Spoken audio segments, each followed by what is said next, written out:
Em abril de 1945, o Exército Vermelho alcançou a linha do rio Oder. O mundo agora voltava seus olhos para Berlim, enquanto os soviéticos se preparavam para dar o golpe final contra a Alemanha nazista. A Segunda Guerra Mundial na Europa estava chegando ao seu desfecho. Determinados a resistir até o último homem, os soldados de Hitler planejavam uma última e desesperada defesa da capital do Reich. À frente deles, uma força esmagadora foi reunida para realizar um triplo ataque ao eixo de Berlim, com o objetivo de cercar e capturar a cidade em poucos dias. Junte-se a nós nesta jornada épica pela Segunda Guerra Mundial.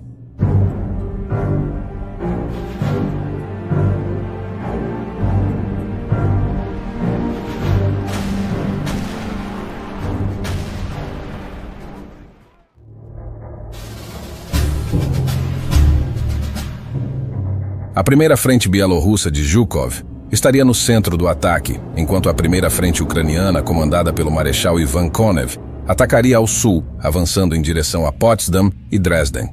Para completar a operação, o Marechal Konstantin Rokossovski, da segunda frente bielorrussa, teria a missão de conter as forças alemãs ao norte, evitando que reforçassem Berlim. A logística do Exército Vermelho estava no limite. Engenheiros soviéticos trabalhavam dia e noite, construindo centenas de pontes e milhares de barcos de assalto para cruzar o rio Oder. Os estrategistas soviéticos precisavam organizar o deslocamento de 29 exércitos e criar grupos de choque que pudessem romper as linhas defensivas alemãs.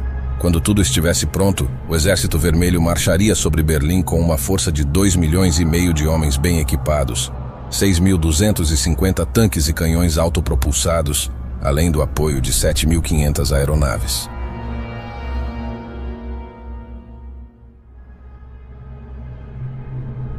A Wehrmacht construiu uma série de linhas defensivas bem elaboradas, bloqueando o caminho para Berlim. No entanto, essas posições eram defendidas pelos restos do grupo de exércitos Vístula e do 4º Exército Panzer. A guarnição da cidade, combinando forças alemãs e voluntários estrangeiros das Waffen-SS, totalizava cerca de 750 mil soldados, além de 1.519 tanques e canhões de assalto e 2.200 aeronaves, muitas delas em condições precárias de uso. Esses números, embora impressionantes no papel, escondiam uma realidade bem mais frágil. A maioria das forças estava muito aquém de sua capacidade combativa. Mesmo com a liderança de veteranos endurecidos pela guerra no leste, as tropas eram formadas por uma mistura de soldados feridos, inaptos e até por meninos da juventude hitlerista.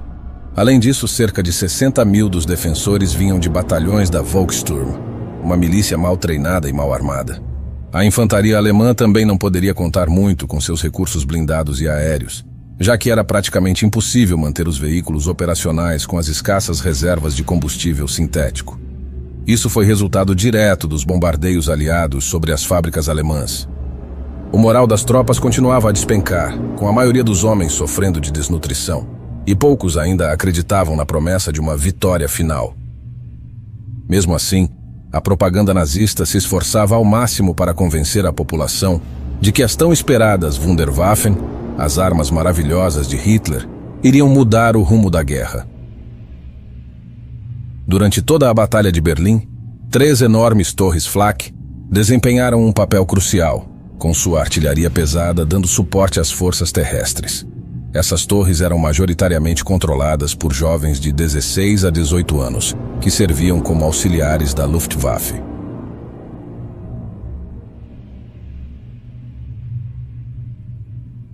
Na madrugada de 16 de abril, milhares de lançadores de foguetes Katyusha e canhões de campanha da frente de Zhukov abriram fogo contra as posições alemãs nas colinas de Zilow.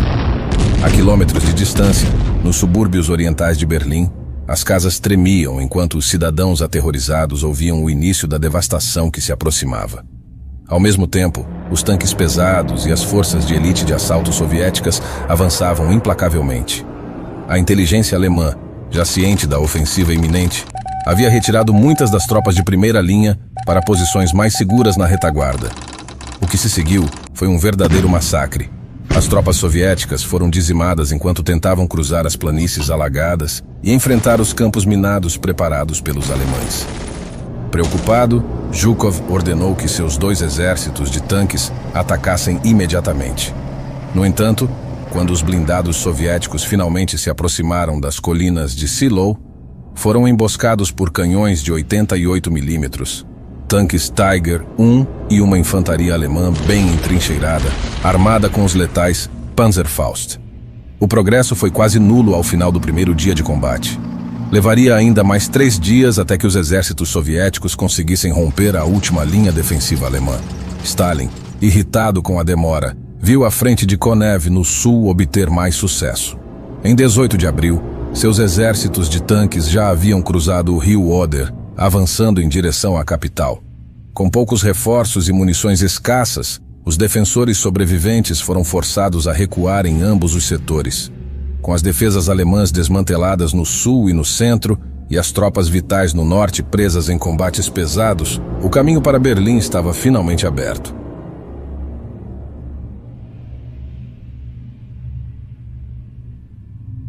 Sem suprimentos para continuar lutando, o moral das tropas alemãs começou a desmoronar.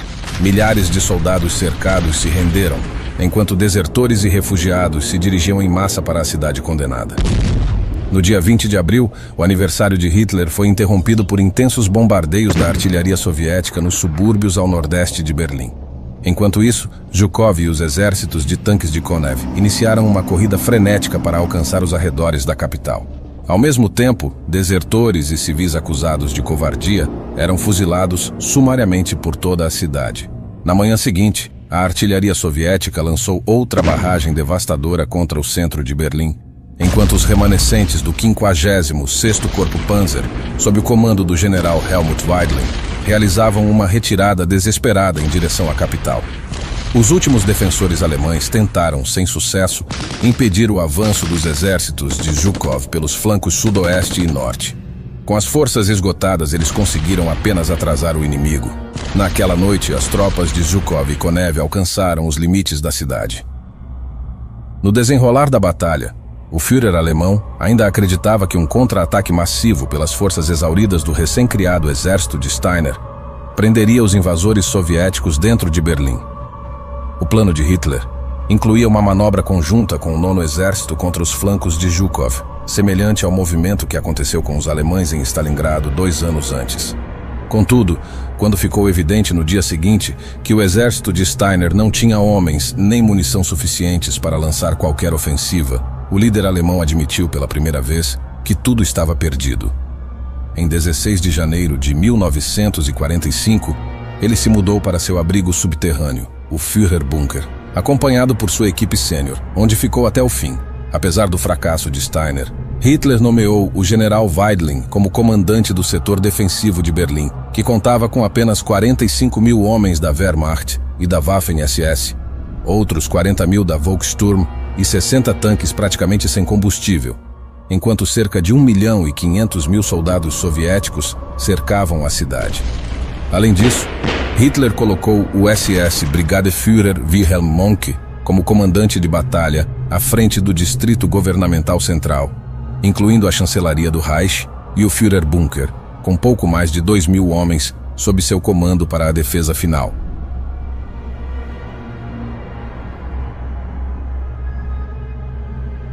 Como era esperado, os exércitos de Zhukov expulsaram os defensores dos subúrbios leste e sudeste até o fim do dia 23, enquanto outras frentes apertavam o cerco em torno dos flancos da cidade.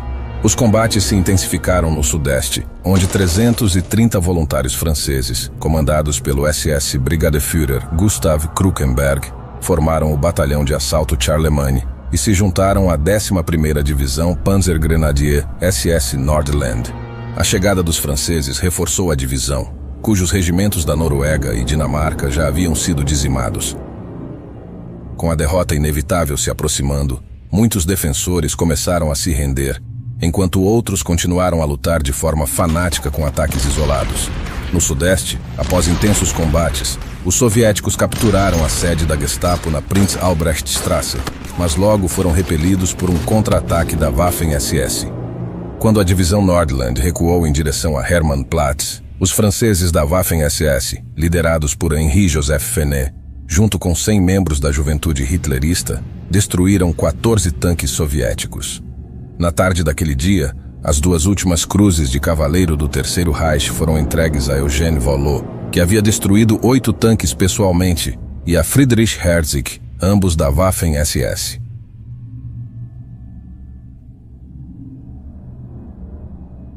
O cerco soviético a Berlim estava completo, mas Hitler reafirmou sua decisão de permanecer na capital. À medida que os exércitos soviéticos avançavam, eles se aproximavam da linha defensiva interna que protegia o distrito governamental, e Zhukov se preparava para o golpe decisivo. Até o final do dia 29, o 8º Exército de Guardas já havia rompido as defesas fortificadas de Tiergarten. Enquanto isso, o 3º Exército de Choque estava prestes a alcançar seu prêmio final, o Reichstag, o antigo edifício parlamentar, amplamente considerado o coração simbólico do Terceiro Reich.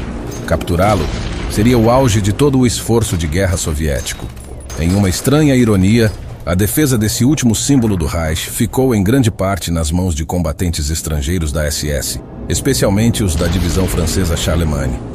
Na manhã seguinte, a artilharia soviética abriu fogo e, em seguida, centenas de tropas de assalto avançaram.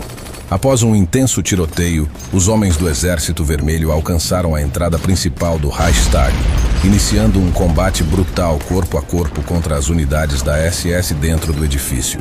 Após horas de luta violenta, a bandeira vermelha foi finalmente hasteada no topo do Reichstag pelos sargentos Mikhail Yegorov e Meliton Cantaria.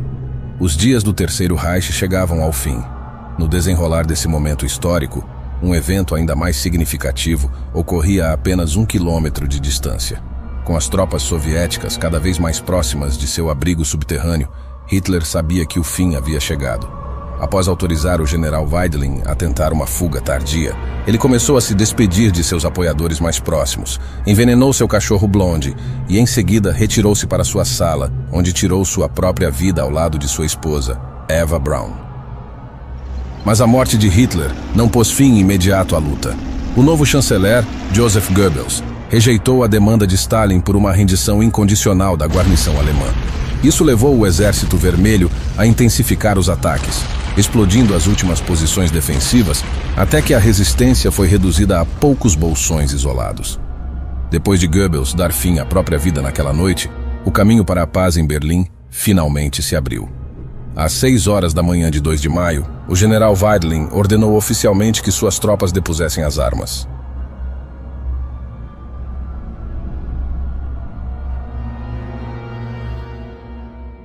A captura de Berlim custou ao Exército Vermelho cerca de 78 mil soldados mortos e mais de 274 mil feridos, em uma série de combates brutais contra a resistência alemã nas ruínas da capital.